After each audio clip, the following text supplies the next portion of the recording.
একটা সময় ছিল না যে শিক্ষকরা অনেক বেশি সম্মান পাইতেন, ছাত্ররা তাদেরকে অনেক বেশি সম্মান করতেন। এখন আর কিন্তু সেটা তেমন একটা দেখা যায় না। আগে একটা সময় ছিল, আরো 20-25 বছর আগে, যদি শিক্ষক আসতেন, ছাত্র যদি সাইকেলে থাকতেন, সাইকেল থেকে নেমে যেতেন শিক্ষককে দেখলে, দাঁড়ায় সম্মান করতেন। তারপর যদি শিক্ষক একটা রাস্তা দিয়ে আসতে দেখতো ছাত্র, সেই রাস্তা দিয়ে চেষ্টা করতেন অন্য রাস্তা দিয়ে যাইতে, কতটা সম্মান দিতেন।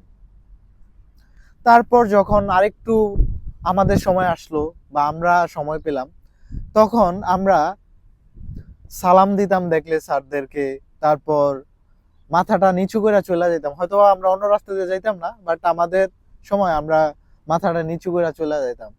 আর এখন যে জেনারেশন আসছে, তারা যেই একটা ফ্রি মিক্সিং, যেমন ফ্রি হয়ে যাওয়া সহজেই শিক্ষকদের সাথে, মা বাবাদের সাথে, যে একটা জেনারেশন আসছে, এই ফ্রি হয়ে যাওয়া সহজে, এটার কারণে আমরা আধুনিকরা মনে করি যে এটার কারণে আমাদের অনেক বেশি ভালো হয়েছে বা অনেক বেশি আমাদের ভিতরে আন্ডারস্ট্যান্ডিং ভালো হয়েছে। আসলে না। শিক্ষক, হ্যাঁ, আপনি যতটুক দরকার, কিন্তু আপনি এই যে শিক্ষকদের সাথে অতিরিক্ত বেশি ফ্রি হয়ে যাওয়া, এটা আমি মনে করি যে ঠিক না। শিক্ষকদেরও উচিত না, আর ছাত্রদেরও উচিত না।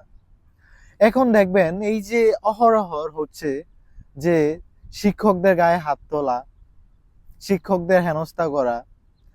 আগেও কিন্তু শিক্ষকদের আমাদের অনেক কিছুই পছন্দ হইতো না, কিন্তু আমরা কখনো সাহস করতাম না। আগে শিক্ষকরা যদি কোনো ছাত্ররে মারছে, মা বাবাও বলতো যে ভালোই করছে। আর আমাদেরকে এটা বুঝাইতেন যে মারছে, শিক্ষকরা মারলে বেহেশতে যাবি, এগুলা বুঝাইতেন।